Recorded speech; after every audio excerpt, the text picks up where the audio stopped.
जय हिंद। मैं Ravindra market place trading inside में आपका बहुत बहुत स्वागत करता हूं। आज हर एक ट्रेडर एक ही सवाल पूछ रहा है कि निफ्टी 50 2026 में कहां तक जाएगा। क्या ये 30,000 तक जाएगा,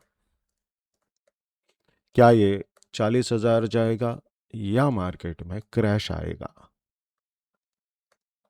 इस क्वेश्चन के ऊपर जाने के पहले एक बात मैं कहना चाहता हूं कि स्मार्ट मनी कभी भी प्राइस को प्रिडिक्ट नहीं करता है। स्मार्ट मनी प्राइस को डिजाइन करता है। तो इस वीडियो में हम समझेंगे कि निफ्टी 50 2026 में एग्जैक्टली क्या कर सकते, उसी के साथ स्मार्ट मनी के कुछ बेसिक्स कॉन्सेप्ट्स है उसके ऊपर बात करेंगे।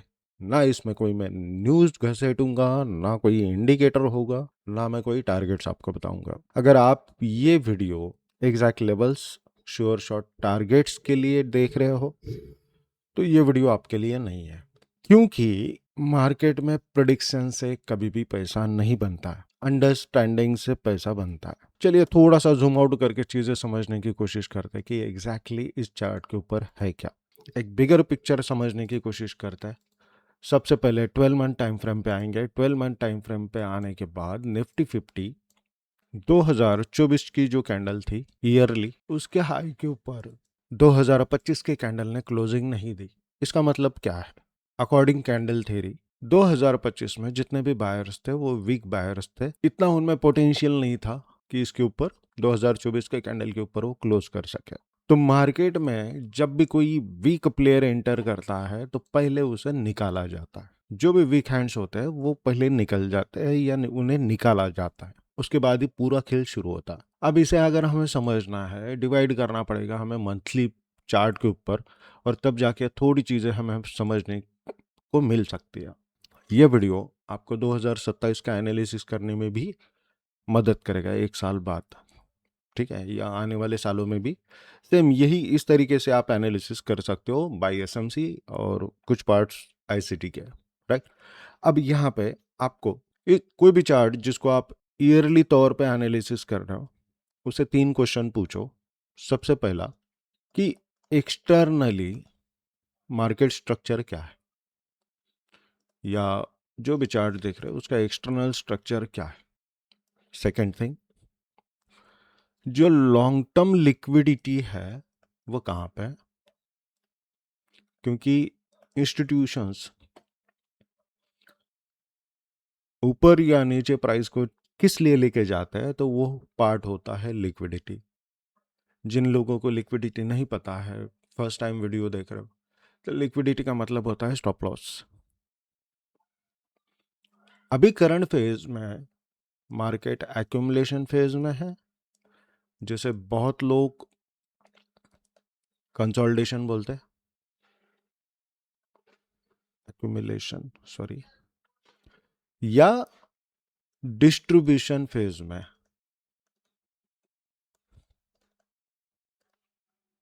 ये समझना जरूरी है। चलिए एक एक चीज समझते हैं कि सबसे पहले हम देखते हैं एक्सटर्नल स्ट्रक्चर क्या कह रहा है। सबसे पहले हम ये चीज समझ के लेते हैं कि एक्सटर्नल स्ट्रक्चर क्या कह रहा है। अब जो एक्सटर्नल स्ट्रक्चर है, ये एक्सटर्नल स्ट्रक्चर ऑलरेडी 2020 से, जब से ये क्रैश आया है, ये क्रैश आने के बाद से बुलिश है, ठीक है। तो नो डाउट अभी के सिनारियो के लिए या 2026 के लिए निफ्टी 50 बुलिश है।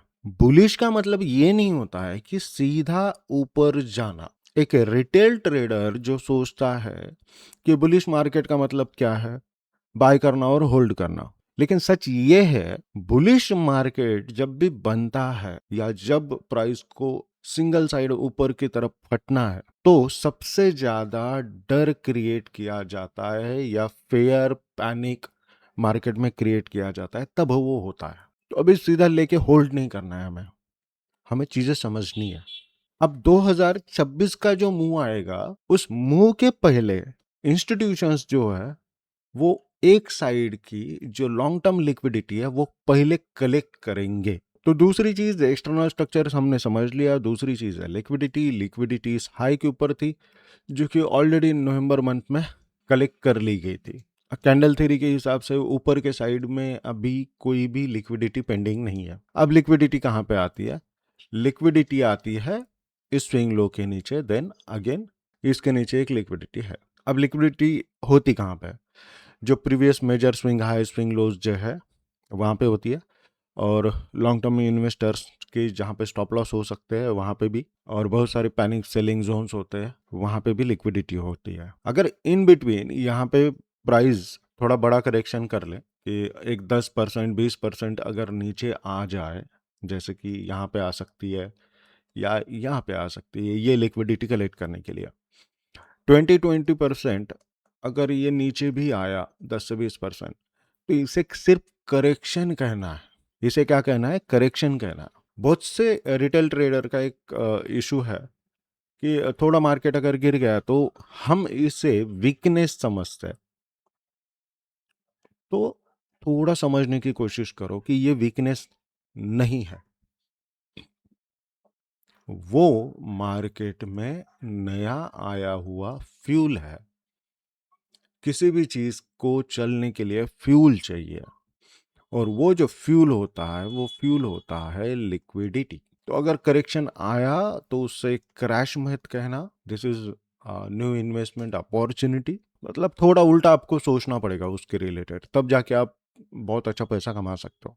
तो इसका मतलब सिंपल इतना ही पकड़ना है आपको कि अगर मार्केट नीचे आ गया तो हमें ये बोलना है कि मार्केट डिस्काउंट में मिल रहा है, सस्ते में खरीदना है और महंगे में बेचना है। अब जो तीसरा लॉजिक है जो हमें यूज करना है यहाँ पे एनालिसिस करने के लिए, वो है कि एक्यूमुलेशन फेज में है या डिस्ट्रीब्यूशन फेज में। यहाँ पे क्या हो सकता है? सबसे पहले ऊपर के साइड की जो यहाँ पे लिक्विडिटी पड़ी हुई थी, ये लिक्विडिटी कलेक्ट कर ली गई है। अब क्या हो सकता है? प्राइस ऑलरेडी डिस्ट्रीब्यूशन फेज में था, प्राइस ऑलरेडी डिस्ट्रीब्यूशन फेज में था। अब क्या कर सकता है? अब जा सकता है एक्यूमुलेशन फेज में।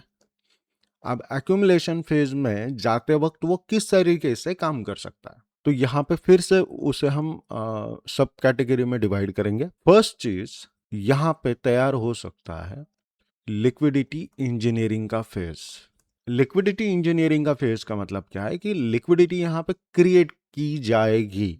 हमें दिखाया जाएगा कि प्राइस एक तरफ जा रही है, लेकिन हमें जैसे चाहिए वैसे उस तरीके से मोमेंटम नहीं दिखेगा। तो ये बहुत इजी वे है इंजीनियर्ड लिक्विडिटी समझने का। यहाँ पे हमें ढेर सारे freak breakdowns, breakouts, stop loss hunting के सिनारियोज और बहुत सारी पेन करने वाली जगह यहाँ पे दिखाई देगी। इस फेज को कहा जाता है लिक्विडिटी इंजीनियरिंग वाला फेज। जब वो खत्म होगा उसके बाद रीएक्यूमुलेशन वाला फेज आएगा। क्या होगा? रीएक्यूमुलेशन होगा, मतलब पहले ही एक्यूमुलेशन चालू है, मतलब कंसोलिडेशन का एक बड़ा फेज चालू है, उसमें एक छोटा फेज हमें देखने को मिलेगा, रीएक्यूमुलेशन वाला फेज। थोड़ी सी हैंडराइटिंग 19-20 है, थोड़ा समझ लेना, ठीक है। अब रीएक्यूमुलेशन वाला जो फेज होता है वहां पे एग्जैक्टली क्या समझना है कि मतलब किस तरीके से इसे आइडेंटिफाई करना है। यहाँ पे होगा रेंज मार्केट, ज्यादातर रेंज बाउंड मार्केट आपने को दिखेगा, पूरा आपको बोर्डम दिखेगा मार्केट में, कुछ ज्यादा बड़ी मूवमेंट्स नहीं है, छोटी छोटी मूवमेंट्स चल रही है, क्या हो रहा है कुछ समझ में नहीं आ रहा। तो ये वाला जो फेज होगा वो होगा रीएक्यूमुलेशन वाला फेज। इसमें आपको टिकना है, इसमें आपको दो चीजें करनी है। सबसे पहले आपको आपका कैपिटल बचाना है, क्योंकि अगर ये चले गया तो आप लड़ोगे किससे, ठीक है। ये हो गया फर्स्ट चीज। सेकेंड, आपको आपका माइंडसेट बहुत अच्छे तरीके से तैयार करके रखना है। ये रीएक्यूमुलेशन में आपका रियली टेस्टिंग होगा इस साल में, ये ध्यान रखना। थर्ड चीज, बाद में आएगा मार्कअप फेज। मार्कअप फेज मतलब एक अप ट्रेंड आएगा, शार्प इंपल्स आएगा, ये होगा फास्ट, ये होगा शार्प रैली।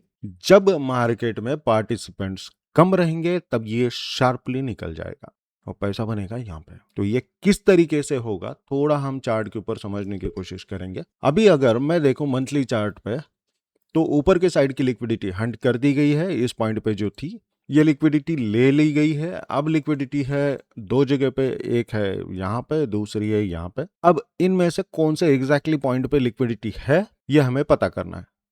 इसका एक सिंपल सॉल्यूशन होता है, या देखते ही हमें समझ में आ जाएगा कि यहाँ पे ये ऑलरेडी स्विप है, तो इसका मतलब इसके नीचे जो भी लिक्विडिटी थी वो हंट कर दी गई है या कलेक्ट हो चुकी है। इसके ऊपर की भी लिक्विडिटी जो ऑल टाइम हाई था उसके ऊपर की भी लिक्विडिटी कलेक्ट हो चुकी है। अब बचती लिक्विडिटी यहाँ पर थोड़ा वीकली पे समझ लेते हैं कि यहाँ तक ये जा सकता है या नहीं जा सकता। तो यहाँ पे एक ऑर्डर ब्लॉक है और यहाँ पे भी एक ऑर्डर ब्लॉक है, उसके साथ यहाँ पे भी एक ऑर्डर ब्लॉक है। अब इन तीनों में से सबसे जो स्ट्रॉन्ग है, थोड़ा सा मैं ब्लूइश कलर में आपको यहाँ पे मार्क कर देता हूँ। अब इन तीनों में से सबसे स्ट्रॉन्ग है मिडल वाला।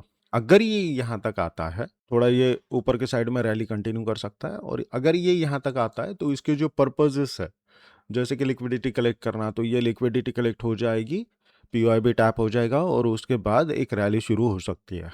लेकिन इन बिटवीन यहाँ पे क्या क्या देखने को मिल सकता है, हमें इंजीनियर्ड लिक्विडिटी का जो फेज है वो देखने को मिल सकता है। आई डोंट नो एग्जैक्टली ये पीओआई पे आएगा, ये पीओआई पे आएगा, मुझे नहीं पता। Just I am analyse the things, ठीक है ना। मैं किसी को कुछ सजेस्ट कर रहा हूँ, मैं सिर्फ एनालिसिस किस तरीके से करते हैं वो सिखाने की कोशिश कर रहा हूँ। तो मैंने पावरफुल पीओआई निकाल लिया, अब प्राइस कहाँ से कहाँ तक जा सकता है। तो ये जो फेज होगा ये करेक्शनल फेज है। मे बी ये प्राइस ये फर्स्ट वाले पीओआई को लेगा, ये सेकंड वाले को लेगा, या थर्ड वाले को लेगा, या मे बी ये लिक्विडिटी भी कलेक्ट कर सकता है। लेकिन इस फेज को हम करेक्शनल की तौर पे लेंगे कि ये करेक्शनल मूव आएगा। अब इस करेक्शन के मूव में प्राइस में भी 3 महीने जा सकती है, 4 महीने जा सकती है, या 6 महीने जा सकती है, वी डोंट नो। लेकिन ये जब तक आएगा तब तक हमें दो चीज़ें करनी है, हमारा कैपिटल बचाना है और माइंडसेट ठीक रखना है, जो लिक्विडिटी इंजीनियरिंग वाला फेज है उसमें। और रीएक्यूमुलेशन कब होगा, जब अगर उससे ऊपर के साइड में निकलना है, एक रैली क्रिएट करनी है, तब वो रीएक्यूमुलेशन फेज में जाना है। और तब आपको सबसे ज़्यादा काम करना है आपके माइंडसेट के ऊपर, आपको टिका के रखना है खुद को। जो लोग ये फर्स्ट और सेकंड फेज में निकल जाएंगे, मैं फेजेस की बात कर रहा हूँ पीओआई की नहीं, फर्स्ट फेज और सेकंड फेज में निकल जाएंगे, वो रिग्रेट करते बैठेंगे इस इम्पल्सिव मोमेंट में। तो ये रिग्रेट नहीं होना चाहिए। और मार्केट में जब भी सबसे बड़ा रैली शुरू होता है या शुरू होगा आगे, तब है ना एक चीज ध्यान में रखना कि जिस प्लेटफॉर्म पे मैं बात कर रहा हूँ उसी प्लेटफॉर्म की मैं बात कर रहा हूँ।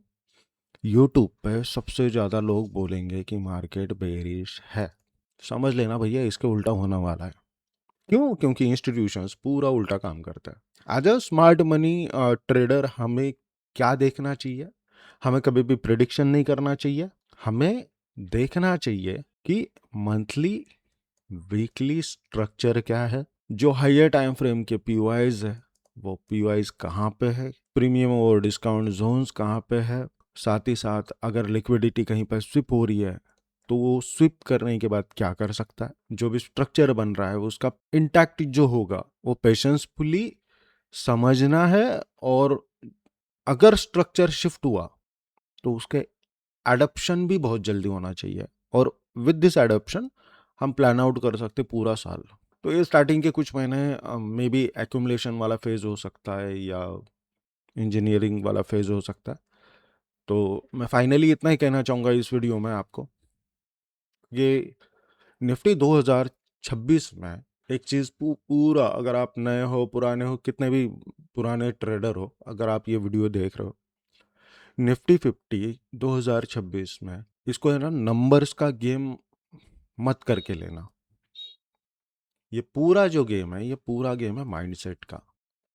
और इस साल स्टार्टिंग में ही आपकी टेस्टिंग होगी। रिटेल ट्रेडर आउटपुट के हिसाब से काम करता है कि मुझे आज 1000 आ गए, 10,000 आ गए, 1 लाख आ गए, 2 लाख आ गए, 5 लाख आ गए। लेकिन जो इंस्टीट्यूट्स होता है वो बिहेवियरल ट्रेडर होता है कि मार्केट के बिहेवियर के हिसाब से ट्रेड करना सीखो। तो होप सो ये जो चीज़ें हैं ये थोड़ा आपको समझ में आई। अगर आपको ऐसे ही एसएम से बेस्ट वीडियो चाहिए जो आपकी थोड़ी सोच बदल सके या इंटायरली थॉट प्रोसेस ही चेंज कर सके, तो सब्सक्राइब करना मत भूलना।